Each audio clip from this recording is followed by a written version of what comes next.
பிதா குமாரன் பரிசுத்த ஆவியின் நாமத்தினாலே இந்த சேனலை நாங்கள் தொடங்குகிறோம். ஜெபம் பண்ணுவோமா? அந்த துதி ஒலி கேட்கும், ஆடல் பாடல் சத்தமும் தோனிக்கும்,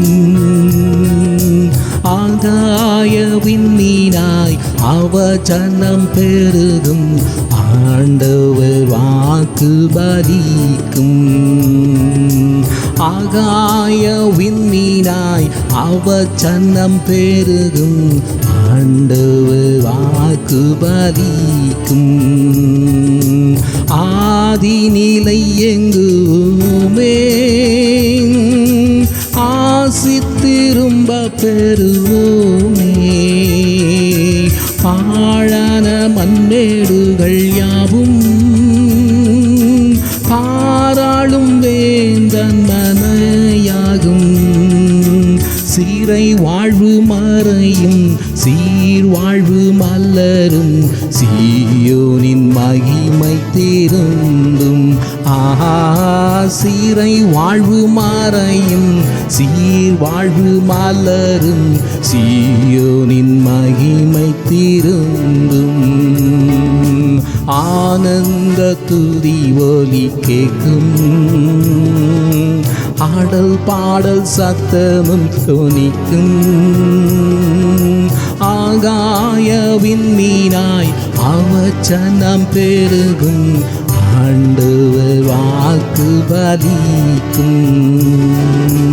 ஆக்கோபே மடுங்கிடுவானோ,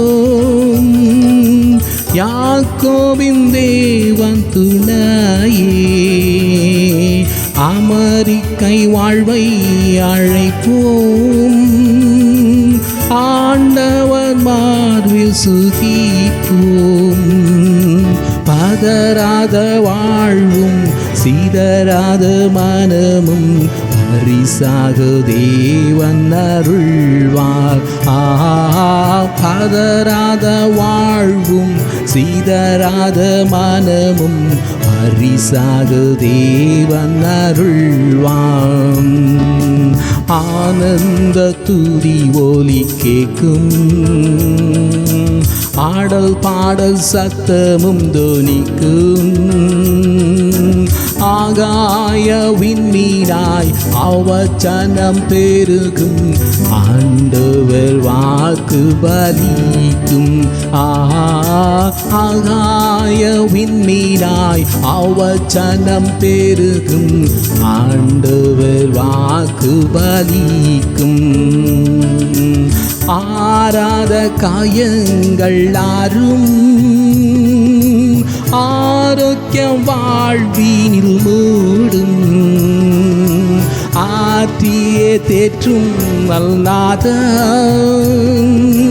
போற்றியே பாதம் தரிப்போம். அநாதி தேவனே அடைக்கல பாரில், அநாதையாவதே இல்லை. அநாதை தேவனே அடைக்கல பாரில், அநாதையாவதே இல்லை. ஆனந்த துளி ஒலி கேட்கும்,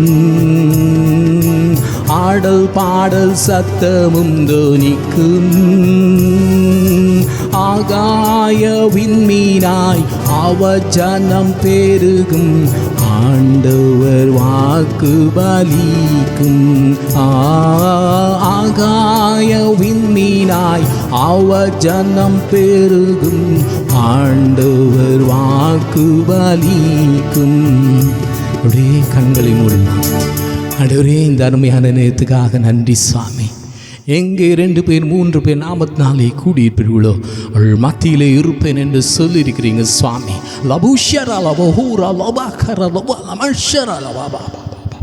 தேவனே, இந்த இடம் முழுவதும் தெய்வ பிரசன்னத்தால் நிறைகிறதுக்காக நன்றி சுவாமி. நீர் எங்களை பொறுப்பேற்பதற்காக ஸ்தோத்திரம் சுவாமி. அப்படி ஆளுகைக்குள் எங்களை கொண்டு வந்ததுக்காக நன்றி சுவாமி. கொடாகொடி ஸ்தோத்திரம் ஸ்தோத்திரம் ஸ்தோத்திரம். உம்முடைய நாம மாத்திரம் மகிமைப்படட்டும். ஆண்டவரே, நாங்கள் செய்கிற இந்த ஜெபத்தையும் ஆராதனையும் ஏற்றுக்கொள்ளுங்க சுவாமி. நாங்கள் செய்கிறது விண்ணப்பத்தையும் ஏற்றுக்கொள்ளு பதில் தாருங்க சுவாமி. இதை பார்க்கிற ஒவ்வொரு பிள்ளைகளும் இருதயம் திறக்கப்படட்டும், உம்மை ஏற்றுக்கொள்ளட்டும். நீ தான் உண்மையான தெய்வன் என்று அறிந்து கொள்ளட்டும் சுவாமி. உம்முடைய வருகைக்கு என் பிள்ளைகள் ஆயத்தப்படுத்தட்டும் சுவாமி. உம் நாமம் மகிமைப்படட்டும். உமக்கே துதியும் கனமும் மகிமையும் செலுத்துகிறேன்.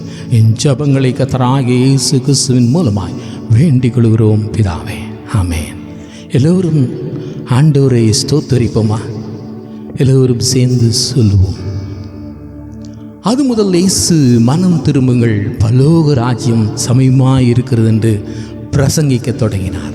தேவாதி தேவனே உமக்கு ஸ்தோத்திரம், கத்தாதி கத்தாவே உமக்கு ஸ்தோத்திரம், ராஜாதி ராஜாவே உமக்கு ஸ்தோத்திரம், சாவாமை உள்ளவரே உமக்கு ஸ்தோத்திரம், ஆதியும் அந்தமும் ஆனவரே உமக்கு ஸ்தோத்திரம், ஆல்ஃபா ஒமேகா ஆனவரே உமக்கு ஸ்தோத்திரம், முந்தினரும் பிந்தினரும் ஆனவரே உமக்கு ஸ்தோத்திரம், மகா உன்னதமானவரே உமக்கு ஸ்தோத்திரம், மகா பலனுள்ளவரே உமக்கு ஸ்தோத்திரம், மகா பராக்கிரம உள்ளவரே உமக்கு ஸ்தோத்திரம். ஆண்டவரை துதிக்காம அவள் செய்த நன்மையை நினைத்து நாம் ஒவ்வொரு நாளும் நாம் ஆண்டவரை துதிக்கணும். அன்றாட உணவை கொடுப்பதை கூட ஆண்டவர் நினைத்து நாம் துதிக்கணும். அவள் எத்தனையோ நன்மைகள் வாழ்க்கையில் செய்திருக்கிறார். அதை நினைத்து ஒவ்வொரு நாளும் நாம் துதிக்க வேண்டும்.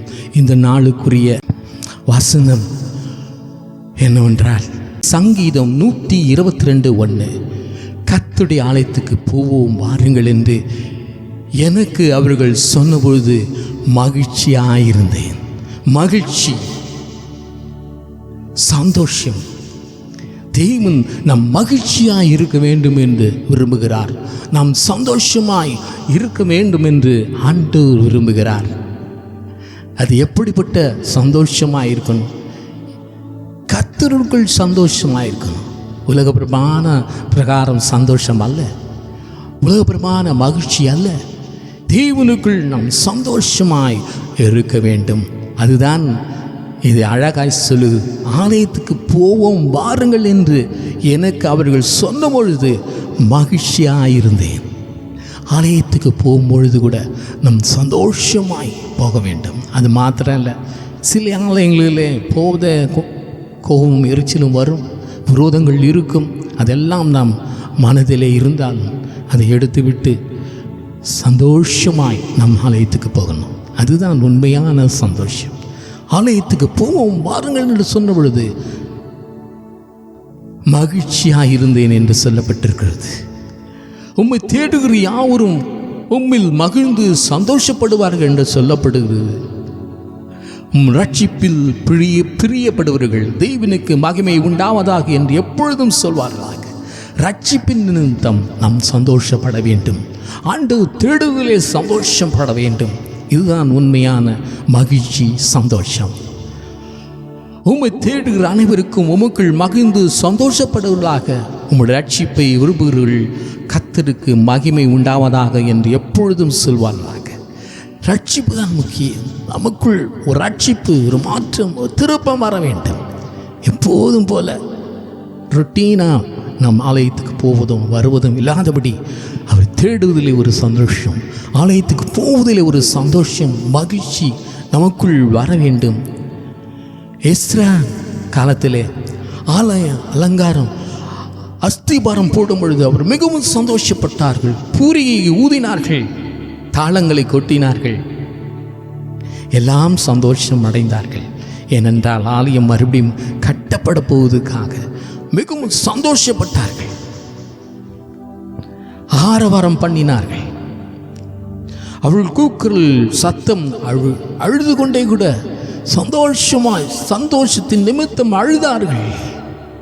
ஏனென்றால் முந்தின ஆலயத்தை கண்டிருந்த முதிர் வயதான ஆசாரியரிலும் லேவியரிலும் பிதாக்கள் வம்சங்களின் தலைவரிலும் அநேகர் அந்த ஆலயத்துக்கு தங்கள் கண்களுக்கு முன்பாக அஸ்திபாரம் போடுகிறதை கண்டபொழுது மகா சத்தமிட்டு அழுதார்கள்.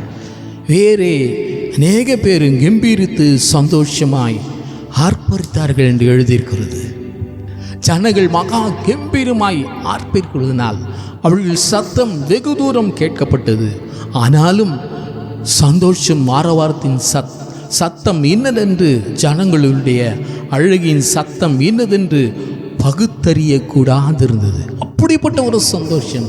அவர்கள் அழுகிறார்களா சந்தோஷப்படுகிறார்களா என்று தெரியாமல் இருந்தது. அவ்வளவு சந்தோஷம், அவ்வளவு ஆரவாரத்தோடு அந்த ஆலயத்தை கட்டுவதற்கு அவர்கள் அவ்வளவு சந்தோஷப்பட்டார்கள். அஸ்திபாரம் போடுவதற்கு சந்தோஷப்பட்டார்கள். அது மாத்திரமல்ல, ஆலயத்தில் கொடுப்பதற்கு சந்தோஷமாயிருந்தார்கள். 1 நாளாகமம் 29:3 இப்படியா சொல்லுது, இன்னும் தேவனுடைய ஆலயத்தின் மேல் நான் வைத்திருக்கிற வாஞ்சியினால் பரிசுத்த ஆலயத்துக்காக நான்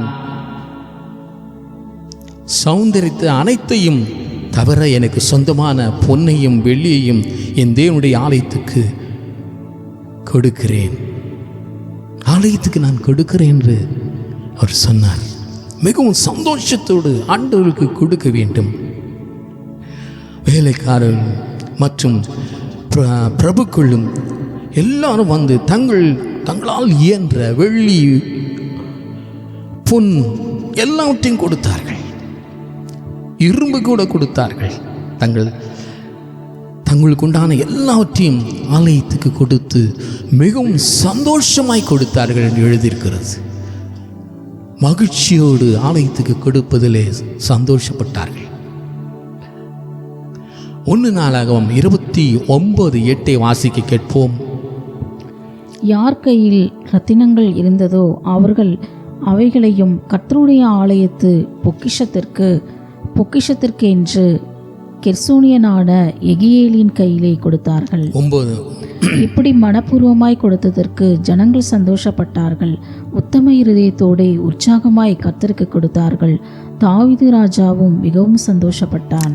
மனப்பூர்வமாய் கொடுத்தார்கள். கொடுப்பதிலே மனப்பூர்வம் வேண்டும்.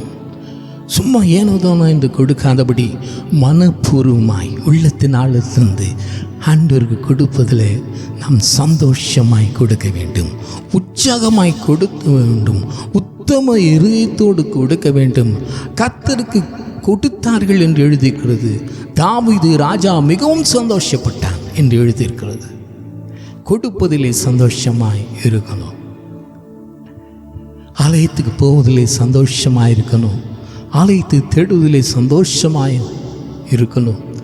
ஆலயத்தில் அஸ்திவாரம் போடும் பொழுது சந்தோஷப்பட்டார்கள் எழுதியிருக்கிறது. 2 கொரிந்தியர் 8:2 வாசிப்போம். அவர்கள் மிகுந்த உபத்திரத்தினாலே சோதிக்கப்படுகையில் கொடிய தரித்திரமுடையவர்களாயிருந்தும் தங்கள் பரிபூரண சந்தோஷத்தினாலே மிகுந்த உதாரத்துவமாய் கொடுத்தார்கள். அவங்களுக்கு உபத்திரங்கள் சோதனைகள் வந்த பொழுதும் தரித்திரராய் இருந்த பொழுதும் தங்கள் பரிபூர்ண சந்தோஷத்தினாலே மிகுந்த உதாத்திரமாய் கொடுத்தார்கள். கொடுப்பதிலே அவங்க உபத்திரங்கள் வந்தாலும் தரித்திரம் இருந்தாலும் கொடுப்பதிலே அவர்கள் சந்தோஷப்பட்டார்கள்.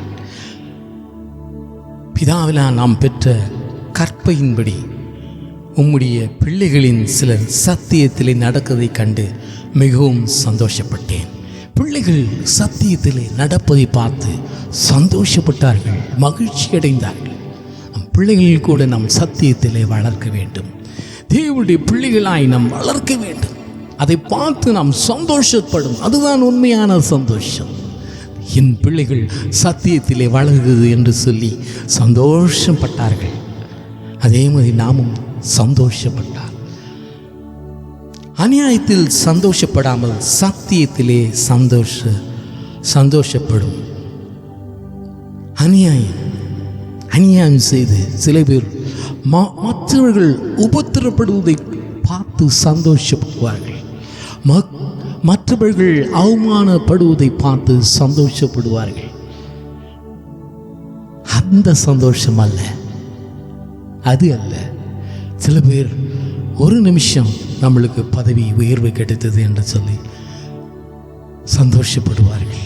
அது எப்படி வந்தது என்று அவங்க யோசித்து பார்க்கணும். லஞ்சம் வாங்கி சம்பாதித்து அப்படி வாழ்ந்து சந்தோஷப்படக்கூடாது. லஞ்சம் வாங்குறதில் சந்தோஷப்படுவார்கள். அவன் ஏமாற்றி இவ்வளோ காசு வாங்கிட்டானே என்று சொல்லி சந்தோஷப்படும். அநியாயத்திலே சந்தோஷப்படக்கூடாது, சத்தியத்திலே நாம் சந்தோஷப்படணும். உண்மையாய் நேர்மையாய் வாழ்ந்து அதற்குரிய ஆசீர்வாதம் கிடைத்து அதன் மூலம் வருகிற சந்தோஷம்தான் உண்மையான சந்தோஷம். அநியாயமாய் சம்பாதித்து அநியாயமாய் மற்றவர்களை ஏமாற்றி மற்றவர்கள் சொத்துக்களை ஏமாற்றி எழுதி வாங்கி அவர்கள் பலவீனப்படும் பொழுது நோய்வாய்ப்படும் பொழுது எழுதி வாங்கி ஐயா அவங்க ஏமாற்றினா இந்த சைன் வாங்கிட்டேன் என்று சொல்லி சந்தோஷப்படுவார்கள் சில பேர். அது அல்ல உண்மையான சந்தோஷம். அது ஒரு நிமிஷத்தில் அழிந்து போகும், ஒரு நிமிஷத்திலே அழிந்து போகும். ஒருவேளை இந்த உலகத்திலே நீங்கள் தப்பித்து கொள்ளலாம், தேவாதி தேவன் பார்த்து கொண்டிருக்கிறார். கட்டாயம் ஒரு நாள் அதற்குரிய பலனை நீங்கள் பெறுவீர்கள்.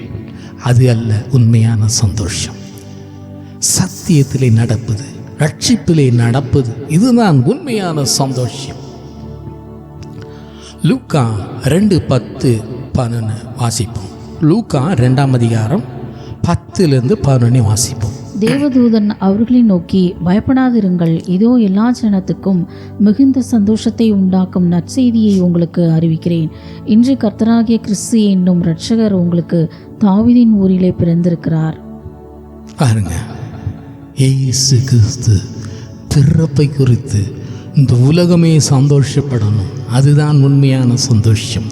ஏனென்றால் நம்முடைய பாவங்களுக்காக, நம்முடைய அக்கிரமங்களுக்காக, நம்முடைய நோய்களுக்காக, நம்முடைய உபத்திரங்களுக்காக, நம்முடைய துன்பங்களுக்காக இந்த உலகத்தை தேடி வந்திருக்கிறார். அவர் வந்ததுக்காக மிகவும் நாம் சந்தோஷப்படணும். அநேக பேருக்கு சொல்லணும், இயேசு கிறிஸ்து இரட்சகர் வந்திருக்கிறார் என்று சொல்லி அநேக பேருக்கு சொல்லி சந்தோஷம் பட வேண்டும். அதுதான் உண்மையான சந்தோஷம். நம்மை மீட்க ஒருவர் வந்திருக்கிறார் என்று சொல்லி சந்தோஷப்படணும். பாவத்திலிருந்து மீட்டு, வியாதியிலிருந்து மீட்டு பரலோக வாழ்க்கைக்கு நம்மளை கொண்டு போகிறார் என்று ஒரு உண்மையான சந்தோஷம். அதுதான் உண்மையான சந்தோஷம். ரோமர் 12:12 இப்படியாய் சொல்லுகிறது, நம்பிக்கையிலே சந்தோஷமாய் இருங்கள், உபத்திரத்திலே பொறுமையாயுங்கள், ஜெபத்திலே உறுதியாய் தரித்திருங்கள். நம்முடைய நம்பிக்கை என்ன? ஆண்டவராகிய இயேசு திரும்பி வரப்போகிறார். அதான் நம்முடைய நம்பிக்கை. இயேசு கிறிஸ்து இந்த பூலோகத்திலே நியாயம் தீர்க்க வரப்போகிறார். அதை நினைத்து நாம் சந்தோஷப்படணும். அதுதான் உண்மையான சந்தோஷம். ரோமர் 14:17 வாசிப்போம். தேவனுடைய ராஜ்யம் புசிப்பும் குடிப்பும் அல்ல, அது நீதியும் சமாதானமும் பரிசுத்த ஆவியினால் உண்டாகும் சந்தோஷமாய் இருக்கிறது. ஏதோ குடிச்சிட்டு ஆடிட்டு நல்லா குடிச்சு சந்தோஷமாய் உல்லாசமாய் வாழ்வது, இது அல்ல சந்தோஷம். தேவனுடைய ராஜ்யம் புசிப்பும் குடிப்பும் அல்ல, அது நீதியும் சமாதானமும் பரிசுத்த ஆவியின் உண்டாகும் சந்தோஷமாக இருக்கிறது. பரிசுத்த ஆவியானவனுக்குள்ளே இருந்து நம்மளோடு கூட பேசுவார். அதை குறித்து சந்தோஷம் அடைய வேண்டும். பரிசுத்த ஆவியானவர் என்னோடு கூட இருக்கிறாரே, என்னை வழி நடத்துகிறாரே, என்னை காப்பாற்றி கொண்டு வருகிறாரே என்று சொல்லி அதை குறித்து, அந்த பரிசுத்த ஆவியை குறித்து நாம் சந்தோஷம் இருக்க வேண்டும். இதுதான் உண்மையான சந்தோஷம். மிகுந்த தைரியத்தோடு உங்களுடைய பேசுகிறேன். உங்களை குறித்து மிகவும் மேன்மை பாராட்டுகிறேன். ஆறுதலால் நிறைந்திருக்கிறேன். எங்களுக்கு உண்டான உலக உபர்த்தத்திலே பரிபூர்ண சந்தோஷமாயிருக்கிறேன். அன்று பற்றி சொல்லும் பொழுது அவன் உபத்திரங்கள் வேதனைகள் வரும். அதை குறித்து நாம் கவலைப்பட்டு அழுது கொண்டு இல்லாதபடி நாம் சந்தோஷமாக இருக்க வேண்டும் என்று சொல்லப்பட்டிருக்கிறது.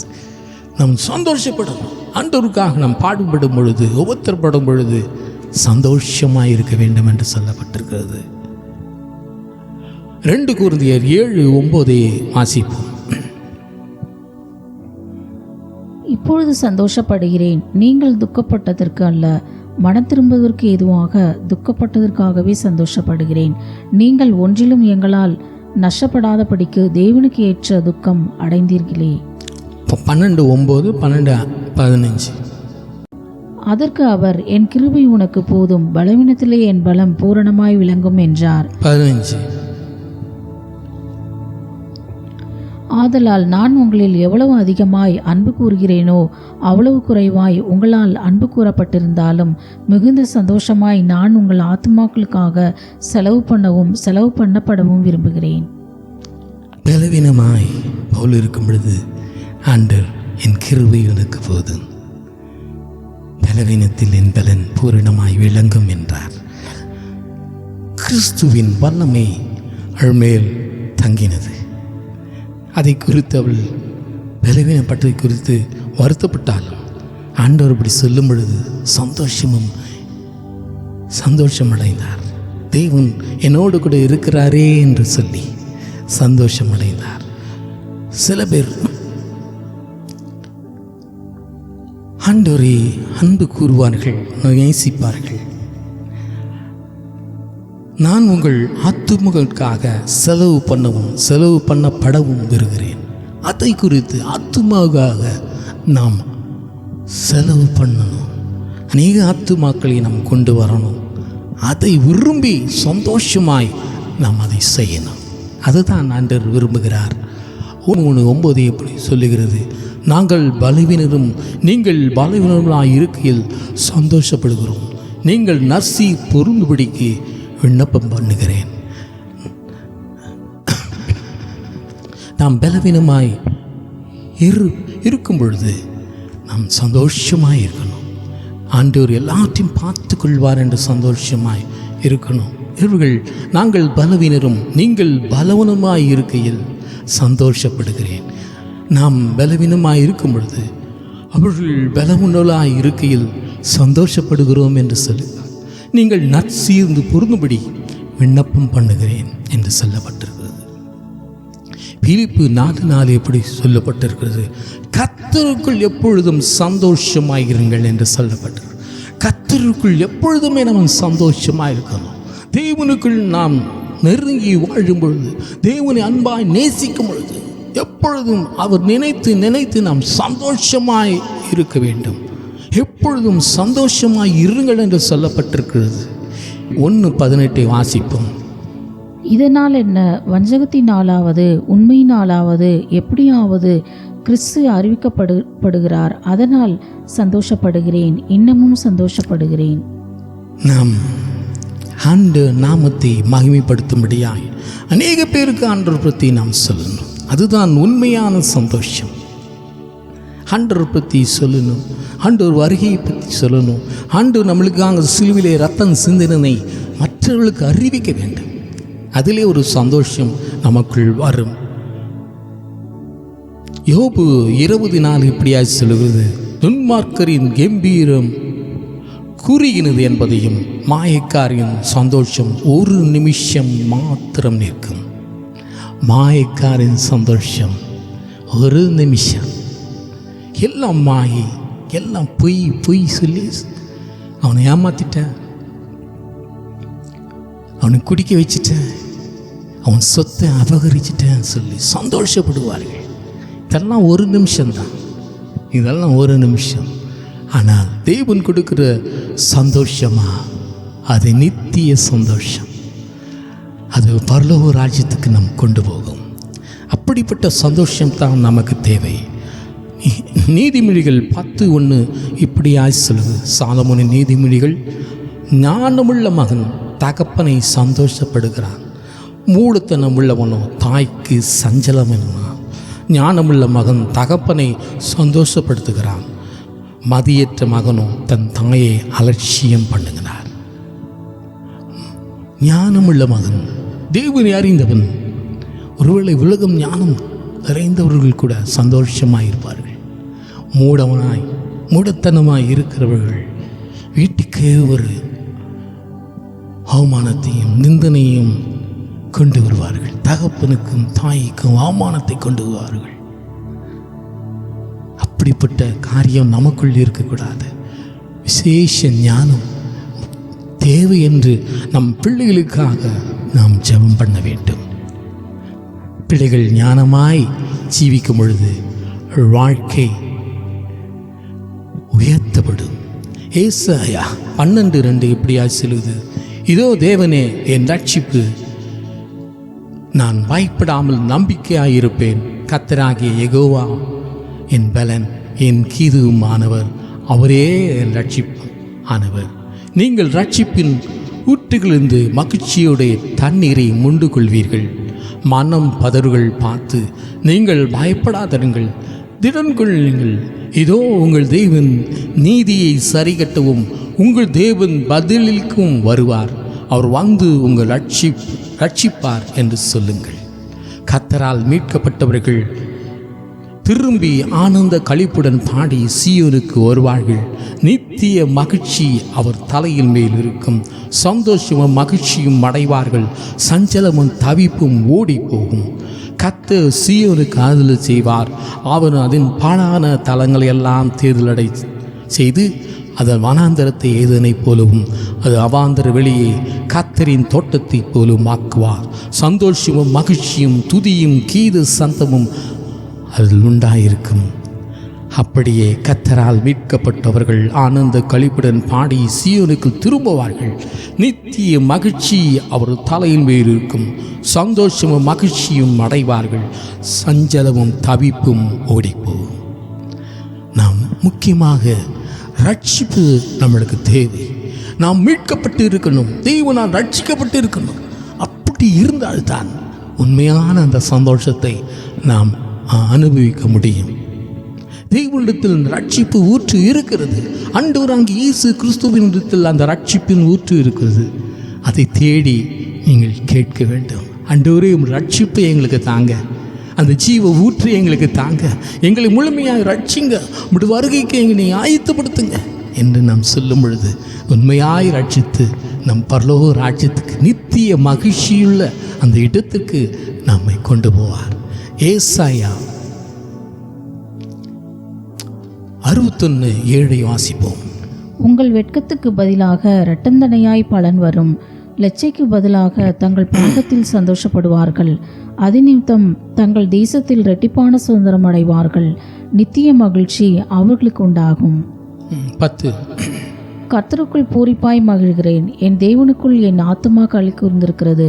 மணவாளன் ஆபரணங்களால் தன்னை அலங்கரித்துக் கொள்கிறதற்கும் மணவாட்டி நகைகளினால் தன்னை சிங்காரித்துக் கொள்கிறதுக்கும் ஒப்பாக அவர் இரட்சிப்பின் வஸ்திரங்களை எனக்கு உடுத்தி நீதியின் சால்வையை எனக்கு தரித்தார்.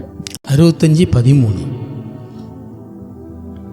ஆதலால் கர்த்தராகிய ஆண்டவர் சொல்லுகிறார், இதோ என் ஊழியக்காரர் புசிப்பார்கள், நீங்களோ பசியாயிருப்பீர்கள். இதோ என் ஊழியக்காரர் குடிப்பார்கள், நீங்களோ தாகமாயிருப்பீர்கள். இதோ என் ஊழியக்காரர் சந்தோஷப்படுவார்கள், நீங்களோ வெட்கப்படுவீர்கள். பாருங்க, ஆண்டவர் நம் ரட்சிக்க வேண்டும் என்று விரும்புகிறார். ரட்சிப்பின் வஸ்திரம் தேவை என்று விரும்புகிறார். நாம் ரட்சிக்கப்பட்டால் என்ன நிகழும்? இதோ என் ஊழியக்காரர்கள் புசிப்பார்கள், நீங்கள் பசியாயிருப்பீர்கள்.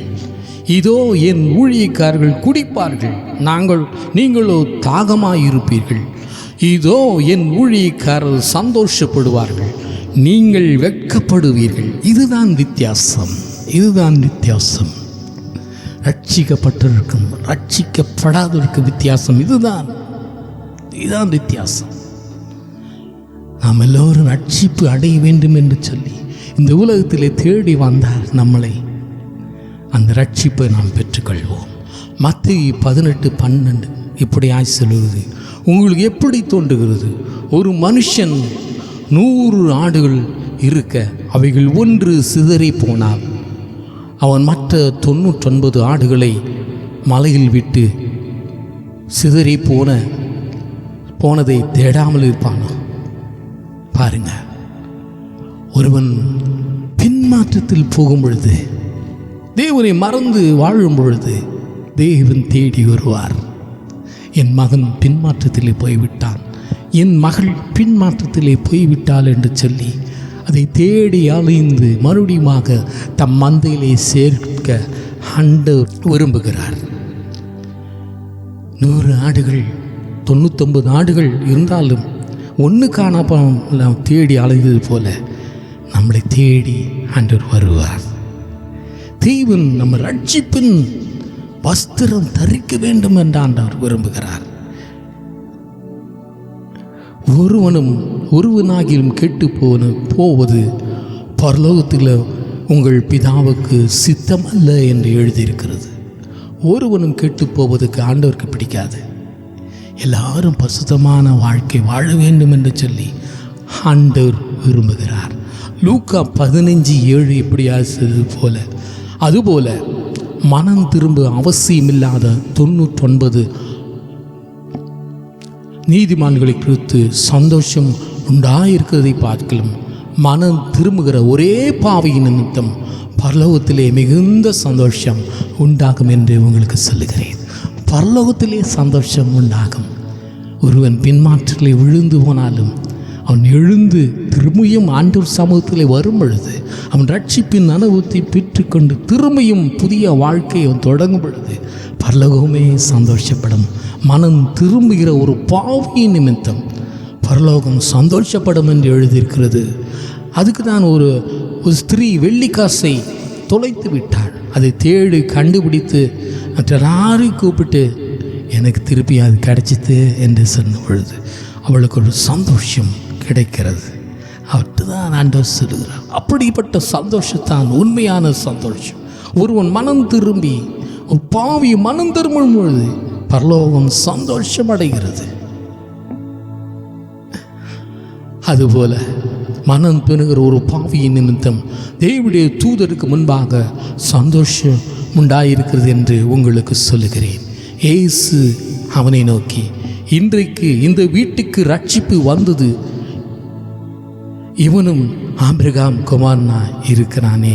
எழுந்து போனதை தேடவும் ரட்சிக்கவுமே மனுஷகுமாரன் வந்திருக்கிறார்.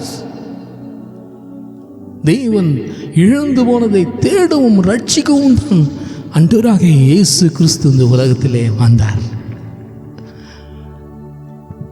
ஒரு பாவிக்காக தேவாதி தேவன் அந்த சிங்காசனை விட்டு இறங்கி நம்மளை தேடி வந்திருக்கிறார்.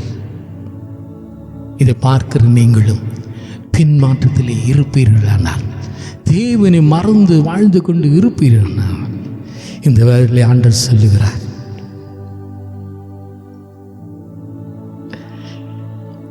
நீ மனம் திரும்பணும் என்று சொல்லுகிறார். மனம் திரும்பின ஒரு வாழ்க்கை நீ வாழ வேண்டும் என்று சொல்லுகிறார்.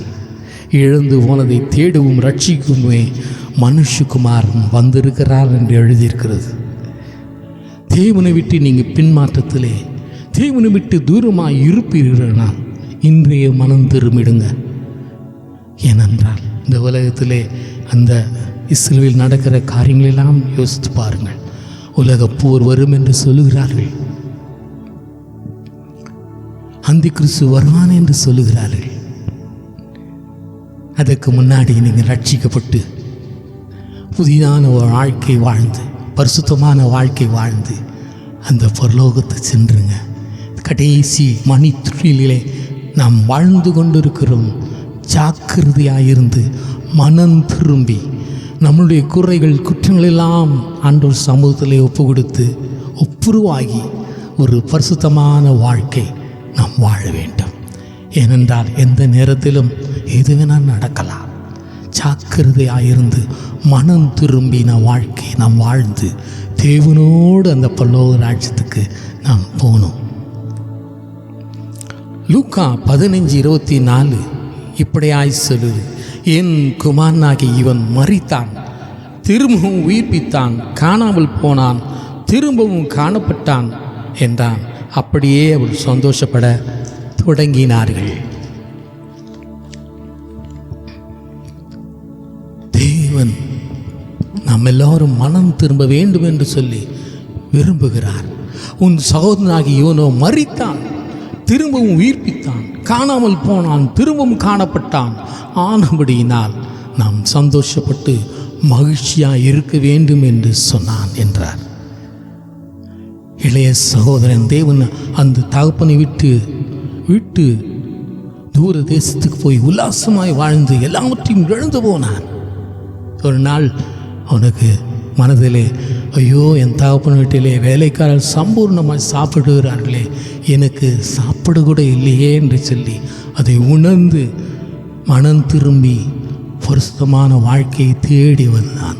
தகப்பன் அவனை நினைத்து கொண்டார், முத்தமிட்டார், அவனுக்கு வஸ்திரங்கள் கொடுத்தார், மோதிரங்களை கொடுத்தார், ஆடுகை அடித்து எல்லாருக்கும் உயர்ந்த சாப்பாடுகள் கொடுத்து சந்தோஷப்பட்டார். அதே மாதிரி தான் ஆண்டவராகிய இயேசு கிறிஸ்து கூட நாம் மனம் திரும்பி ஆண்டவர் மறுபடியும் தேடி வரும் பொழுது நம் பாவத்தை குறித்து அவர் பார்க்க மாட்டார். மனம் திரும்பின அந்த புதிய வாழ்க்கையை தான் பார்ப்பார். நம்மளை அணைத்துக் கொள்வார், நம்மளை முத்தமிடுவார், மோதிரங்கள் கொடுப்பார், உயர்ந்த வஸ்திரங்களை கொடுப்பார், ரட்சிப்பின் வஸ்திரத்தை கொடுப்பார். வாழ்க்கை புதிதான வாழ்க்கையாய் மாறும். லூக்கா 9:24 வாசிக்க கேட்போம். தன் ஜீவனை ரட்சிக்க விரும்புகிறவன் அதை இழந்து போவான், என் நிமித்தமாக தன் ஜீவனை இழந்து போகிறவன் அதை ரட்சித்துக் கொள்வான். 25. மனுஷன் உலகம் முழுவதையும் ஆதாயப்படுத்தி கொண்டாலும் தன்னைத்தான் கெடுத்து நஷ்டப்படுத்தினால் அவனுக்கு லாபம் என்ன? தன் ஜீவனை ரட்சிக்க விரும்புகிறவன் அதை இழந்து போவான், என் நிமித்தம் தன் ஜீவனை இழந்து போகிறவன் ரட்சித்துக் கொள்வான். மனுஷன் உலகம் முழுவதும் ஆதாயப்படுத்தி கொண்டாலும் தன்னைத்தான் கெடுத்து நஷ்டப்படுத்தினால் அவனுக்கு லாபம் என்ன? இப்படி கேடுகட்ட வாழ்க்கை, குடிச்சு வெறிச்சு விபச்சாரம் வேசித்தனம் செய்து மற்றவர்களை உபத்திரப்படுத்தி மற்றவர்களை கேவலமாய் பேசி மற்றவர்களை வாழ்க்கையில் தலையிட்டு அடுத்த மனைவியை அடுத்த புருஷனை வைத்திருப்பது, இப்படிப்பட்ட கேடுகட்ட வாழ்க்கை வாழ்வதை விட அதை எல்லாற்றையும் விட்டு தேவனை பின்பற்றி வாழ்வது தான் உண்மையான வாழ்க்கை. அதுதான் உங்களுக்கு லாபமான வாழ்க்கை. ஏனென்றால் அந்த பரலோகத்திலே நம்மளுக்கு இடம் கிடைக்கும். உல்லாசமாய் வாழ்ந்து இஷ்டப்படி வாழ்ந்தால் நாம் நரகத்திலே தள்ளப்படுவோம். வெளிப்படுத்தல் 21 இப்படியாய் சொல்லுகிறது, வாய்ப்படுவர்களும் அவிசுவாசிகளும் அருவருப்பானவர்களும் கொலை பாதகரும் விபச்சாரக்காரரும் சூனியக்காரரும் விக்கிர ஆராதனைக்காரரும் பொய்யர் அனைவரும் 2ஆம் மரணமாகிய அக்கினியும் கந்தமும் எரிகிற கடலிலே பங்கடைவார்கள். யாரார்? அருவருப்பான நடக்கிறவர்கள், கொலைபாதகர், விபச்சாரர்கள், சூனியக்காரர்கள், விக்கிர ஆராதனைக்காரர், பொய்யர். எங்கு போவாங்களா? 2ஆம் மரணமாகிய அக்கினியும் கந்தமும் எரிகிற கடலிலே பங்கடைவார்கள் என்று சொல்லப்பட்டது. இந்த லிஸ்டிலே நீங்கள் யாரா இருப்பீர்களானால் இன்றே நீங்கள் மனம் திரும்பிடுங்க, உங்கள் வாழ்க்கையை மாற்றிக்கொள்ளுங்க. வேதம் சொல்லுகிறது, இயேசு அவனுக்கு பிரதியுத்தரமாக, ஒருவன் மறுபடியும் பிறவிட்டால் தேவனுடைய ராஜ்யத்தை காண மாட்டான் என்று மெய்யாகவே மெய்யாகவே உங்களுக்கு சொல்லுகிறேன் என்று சொல்லுகிறார். மறுபடியும் பிறக்கிற அனுபவம் நமக்கு தேவை. அதாவது ரட்சிப்பின் அனுபவம். ரட்சிக்கப்பட்டு அபிஷேகம் பெற்று ஞானஸ்தானம் பெற்று ஒரு புதிய வாழ்க்கை நாம் வாழ வேண்டும். அதுதான் ஆண்டவர் நமக்கு கற்றுக் கொடுக்கிறார், சொல்லுகிறார். இயேசு பிரதியுத்தரமாக, ஒருவன் ஜலத்தினாலும் ஆவியினாலும் பிறவாவிட்டால் தேவனுடைய ராஜ்யத்தில் பிரவேசிக்க மாட்டான் என்று மெய்யாகவே மெய்யாகவே உங்களுக்கு சொல்லுகிறேன். அவர் ஒளியாக இருக்கிறது போல நாமும் ஒளியிலே நடந்தால் ஒருவரோடு ஐக்கப்பட்டிருப்போம். அவருடைய குமாரனாகிய இயேசு கிறிஸ்துவின் ரத்தம் சகல பாவங்களை நீக்கி நம்மளை சுத்திகரிக்கும். தேவன் ஒளியாக இருக்கிறார். ஏனென்றால் அவரை போல நாமளும் ஒளியிலே நடக்க வேண்டும். நம் இஷ்டத்துக்கு வாழக்கூடாது. ஜலத்தினாலும் ஆவியினாலும் நாம் பிறக்க வேண்டும். அப்படி பிறந்தால்தான் அந்த பரலோக ராஜ்யத்துக்கு நாம் செல்ல முடியும். சில பேர், நான் என்ன பாவம் செய்தேன், நான் ஒன்றுமே செய்யலையே என்று சொல்வார்கள். 1 யோவான் 1:8 இப்படியாய் சொல்லுது, நமக்கு பாவம் இல்லை என்போமானால் நம்மை நாமே வஞ்சிக்கிறவர்களாக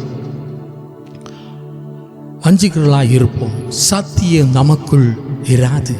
நம்முடைய பாவங்களை நாம் அறிக்கையிட்டால் பாவங்களை நமக்கு மன்னித்து எல்லா அநியாயத்தை நீக்கி நம்மை சுத்திகரிப்பதற்கு அவர் உண்மையும் நீதியும் உள்ளவராய் இருக்கிறார்.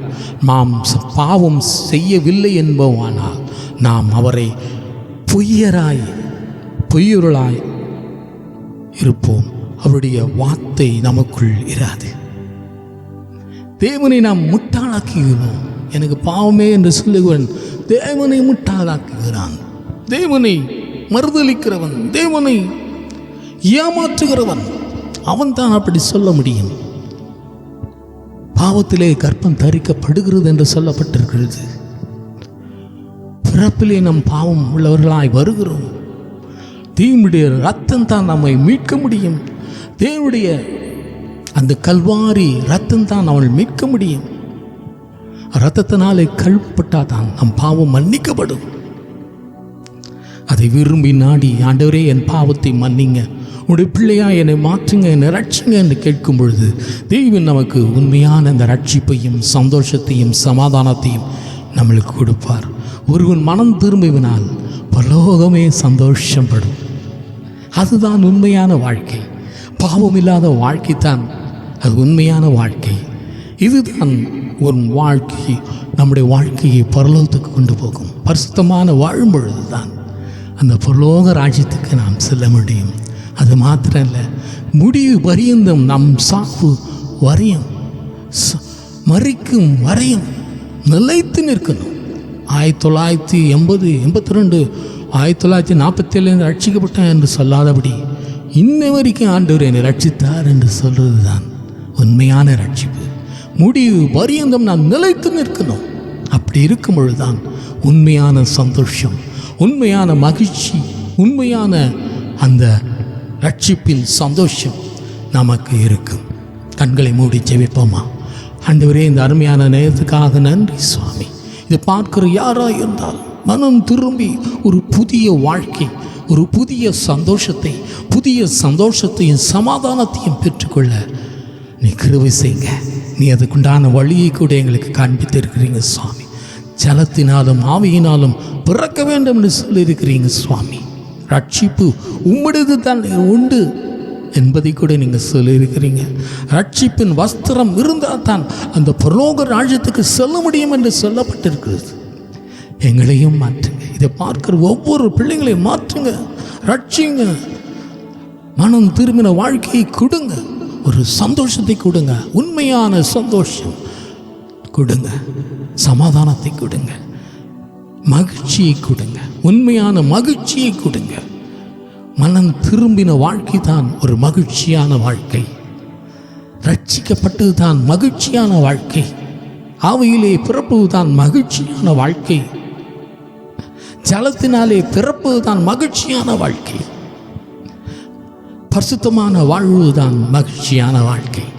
பாவத்தை வெறுத்து பரிசுத்தமான வாழ்க்கை வாழ்வுதான் மகிழ்ச்சி, சந்தோஷத்தை நமக்கு கொடுக்கும். அதுதான் முடிவு வரைந்தும் நாம் நிலைத்து நிற்கணும். அதுதான் நம் பரலோக ராஜ்யத்துக்கு கொண்டு போக முடியும். ஆண்டவரே, உமக்கு ஸ்தோத்திரம். ரட்சிக்கப்படாத பிள்ளைகள் ரட்சிக்கப்படட்டும். ஞானஸ்தானம் பெறாத பிள்ளைகள் ஞானஸ்தானம் பெறட்டும் சுவாமி. அபிஷேகம் பெறாத பிள்ளைகள் அந்த அபிஷேகத்தை பெற்றுக்கொள்ளட்டும் சுவாமி. உம் நாமத்தை மகிமைப்படுத்திக் கொள்ளுங்க. உமக்கு துதியும் கனமும் மகிமையும் செலுத்துகிறேன். ஜபங்களை கர்த்தராகிய இயேசு கிறிஸ்துவின் மூலமாக வேண்டிக் கொள்கிறோம் பிதாவே, ஆமென். ஆண்டவரை துதித்து ஆராதிப்போமா? ஆங்கில பாடல் நாங்கள் பாடுவோம். தெரிஞ்சால் கூட சேர்ந்து பாடுங்க. பாடுவோமா? The herald angels sing, glory to the newborn King. Peace on earth and mercy mild, God and sinners reconciled. Joyful holy nation rise, join the triumph of the skies. With angelic hosts proclaim, Christ is born in Bethlehem. Heart the herald angels sing, glory to the newborn King. King.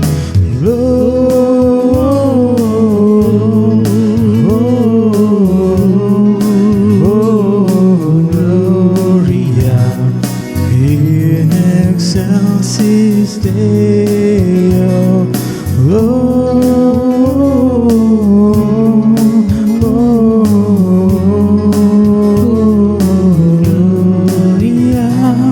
in excelsis Deo.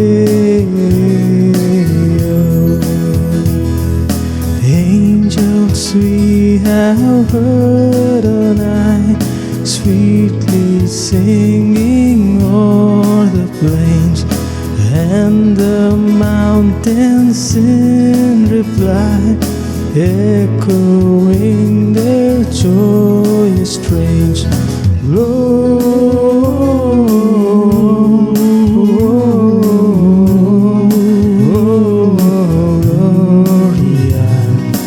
in excelsis Deo.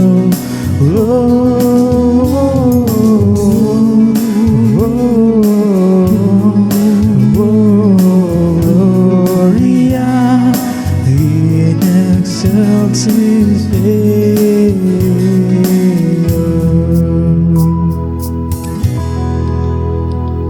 கண்ணுளி மூடி ஜெபிப்போம். ஆண்டவரே, இந்த அருமையான நேரத்துக்காக நன்றி.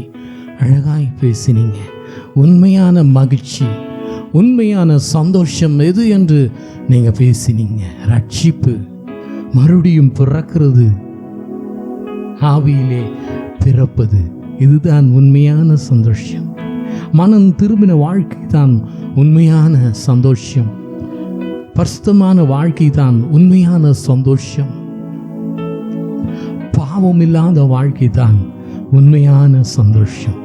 அழகாய் நீங்கள் பேசின தயவுக்காக நன்றி நன்றி நன்றி. பாவத்திலே வாழ்கிற பிள்ளைகளை விடுவீங்க. அந்த பரலோக ராஜ்யத்துக்கு அந்த பிள்ளைகளும் வரட்டும் சாமி. உம்மை ஏற்றுக்கொள்ளட்டும், ரட்சிக்கப்படட்டும், அபிஷேகத்தை பெற்று பரிசுத்தமான வாழ்க்கை வாழ்ந்து நிலைத்து நிற்கணும் சாமி. முடிவு பரியந்தம் நிலைத்து நிற்கும்படியாய் அநேக பேர்களையும் கண்ணோக்கி பாருங்க. இதை பார்க்கிற ஒவ்வொரு பிள்ளைகளை ரட்சிப்பின் அனுபவத்தில் கொண்டு வாங்க சுவாமி. தேவனுடைய வல்லமை இதை பார்க்கிற பிள்ளைகளை தொடுகிறதுக்காக ஸ்தோத்திரம். தேவனுடைய வல்லமை அவர்கள் மீது இறங்குறதுக்காக ஸ்தோத்திரம் சுவாமி. ஆண்டவரே, இதை பார்க்கிற மகளை நீ தொடுகிறீங்க சுவாமி. பாவத்திலே மூழ்கி இருக்கிற அந்த மகளை நீ மாற்றுறீங்க சுவாமி. இது ஒரு பெரிய அற்புதமாய் அந்த மகள் வாழ்க்கையிலே நடக்க போவதுக்காக நன்றி சுவாமி. இந்த மகளை நீ தொடுகிறீர்கள். அந்த வாலிப நாட்களை உன் சிருஷ்டிகரை நினை என்று சொல்லுகிறீங்க சுவாமி. உனக்காக உன்னை தேடி இந்த உலகத்தில் வந்திருக்கிற அந்த ஆண்டவராக இயேசு கிறிஸ்துவை உன் உள்ளத்தில் ஏற்றுக்கொள். உன் வாழ்க்கை மாறும், உன் வாழ்க்கை மாறும். ஆண்டவரே, உமக்கு ஸ்தோத்திரம். இதை பார்க்கிற ஒவ்வொரு பிள்ளைகளையும் ஆண்டவரே, இந்த நீ பிறந்த நாளை இந்த பிள்ளைகளை ரட்சிங்க சுவாமி. ஒரு பெரிய மாற்றத்தை கொண்டுங்க, ஒரு பெரிய அனுபவத்தை அந்த பிள்ளைகளுக்கு கொடுங்க சுவாமி. இதை பார்க்கிற பிள்ளைகள் ரட்சிப்பின் அனுபவத்தை பெற்றுக்கொள்ள கருவி செய்ங்க. உண்மையான சந்தோஷம். தெய்வன் நீ உலகத்திலே வந்தது ஒரு பெரிய சந்தோஷம். எங்களை மீட்க வந்தீங்களே, எங்களை நேசிக்க வந்தீங்களே, பாவத்திலிருந்து விடுதலை பண்ண வந்தீங்களே, அதுக்காக நன்றி சுவாமி. கொடா கொடி ஸ்தோத்திரம். இதை பார்க்கிற ஒவ்வொரு பிள்ளைகளை மனந்தின்பட்டு உண்மை ஏற்றுக்கொள்ளட்டும் சுவாமி. யார் கஷ்டப்படுகிறார்களோ, வேதனைப்படுகிறார்களோ, துக்கப்படுகிறார்களோ ஒவ்வொருவரும் இந்த கிறிஸ்துமஸ் நாளிலே அவர்களை ரட்சிங்க சுவாமி. அவர்களுக்கு உதவி செய்யுங்க, ஆறுதல் படுத்துங்க, சமாதானத்தை கொடுங்க. உம் நாமத்தை மகிமைப்படுத்தி கொள்ளுங்க சுவாமி. வேலை இல்லாத பிள்ளைகளுக்கு வேலையை ஏற்படுத்தணும். திருமணமாகாத பிள்ளைகளுக்கு திருமணத்தை ஏற்படுத்தி கொடுங்க. பிரசவத்துக்காக காத்திருக்கிற பிள்ளைகளை நல்ல சுக பிரசவத்தை ஏற்படுத்தி கொடுங்க சுவாமி. இன்னும் எதற்காக அழுகிறார்களோ, படிப்புக்காக மற்றும் பணம் கட்ட முடியலையே என்று அழுகிற பிள்ளைகளுக்கு பணம் கட்டும்படியான கிருபையை தாங்க ஆண்டவரே. அது மாத்திரம் இல்லை, ஆகாரத்துக்காக என்ன பண்ணுவேன் என்று அழுகிற பிள்ளைகளுக்கு ஒரு அற்புதத்தை செய்யுங்க. அழுகுற அற்புதம் செய்து எல்லா தேவைகளையும் சந்திங்க. யார் ஐசியூவில் அழுது கொண்டு இருக்கிறார்களோ விடுதலை பண்ணுங்க. கேன்சரில் கஷ்டப்படுகிறார்களோ விடுதலை பண்ணுங்க. கிட்னி ஃபெயிலியரில் கஷ்டப்படுகிறார்களோ விடுதலை பண்ணுங்க சுவாமி. ஒவ்வொரு விடுதலை பண்ணுங்க. இதை பார்க்கிற ஒவ்வொரு பிள்ளைகளையும் விடுதலையோடு உள்ளங்கானை கருவி செய்யுங்க. உன் நாமத்தை மையப்படுத்திக் கொள்ளுங்க. கடனில் இருந்த பிள்ளைகளுக்கு கடனிலிருந்து விடுதலை கொடுங்க. என்னென்ன வீட்டிலே குழப்பங்கள், சஞ்சலங்கள், தவிப்புகள், பிரிவினைகள் எல்லாம் நீ சந்திங்க சுவாமி. ஆறுதலையும் சமாதானத்தை கொடுத்து ஒன்று சேர்ந்து வாழ, சமாதானமாய் வாழ நீ கிருபை செய்யுங்க. பிசாசு ஒவ்வொரு வீட்டையும் தொடாதபடி பாதுகாத்துக் கொள்ளுங்க. இதை பார்க்கிற ஒவ்வொரு வீட்டையும் தொடுங்க சுவாமி. பிசாசு அந்த இடத்தை விட்டு நீங்க முடியா ஜெபிக்கிறேன். சந்தோஷத்தையும் சமாதானத்தையும் அந்த பிள்ளைகளுக்கு கொடுங்க. நடக்க முடியாத பிள்ளைகளுக்கு நல்ல நடக்க முடியாத கிருபையை தாங்க. கண் பார்வையை இழந்த பிள்ளைகளுக்கு கண் பார்வையை மீண்டும் கொடுங்க சுவாமி. என்னென்ன காரியங்கள் அழுகிறார்கள் ஒவ்வொரு விடுதலை பண்ணுங்க. உம் நாமத்தை மையப்படுத்திக் கொள்ளுங்க. உமக்கே துதியும் கனமும் மகிமையும் செலுத்துகிறேன். இஞ்சபங்களை கர்த்தராகிய இயேசு கிறிஸ்துவின் மூலமாய் வேண்டிக் கொள்கிறோம் பிதாவே, ஆமென். எல்லோரும் சேர்ந்து சொல்லுவோமா? என் ஆத்துமாவே கர்த்தரை ஸ்தோத்திரி, என் முழு உள்ளமே அவருடைய பரிசுத்த நாமத்தை ஸ்தோத்திரி. என் ஆத்துமாவே கர்த்தரை ஸ்தோத்திரி, கர்த்தர் செய்த சகல வாழ்வும் மறவாதே, ஆமென். Merry Christmas. கிறிஸ்து பிறந்த நாள் இன்று நாம் சந்தோஷமாக இருப்போம். ஆண்டவரை பற்றி அநேக பேருக்கு நாம் சொல்லுவோம். அநேக பேரை ரட்சிப்புக்குள் கொண்டு வருவோம். ஆண்டவர் எதற்கு வந்தார் என்று சொல்லி அதை அவர்கள் விளக்கி சொல்லி தேவன் பக்கமாய் இழுக்கணும். அநேக ஆத்துமாக்கள் ரட்சிப்புக்குள் நாம் கொண்டு வரணும். இதுதான் ஆண்டவர் நம்மளை அனுப்பின நோக்கம். ஆண்டவரே உமக்கே துதியும் கனமும் மகிமையும் செலுத்துகிறேன். ஜெபங்களை கர்த்தராகிய இயேசு கிறிஸ்துவின் மூலமாய் வேண்டிக் கொள்கிறோம் பிதாவே, ஆமென், ஆமென். ஹல்லேலூயா.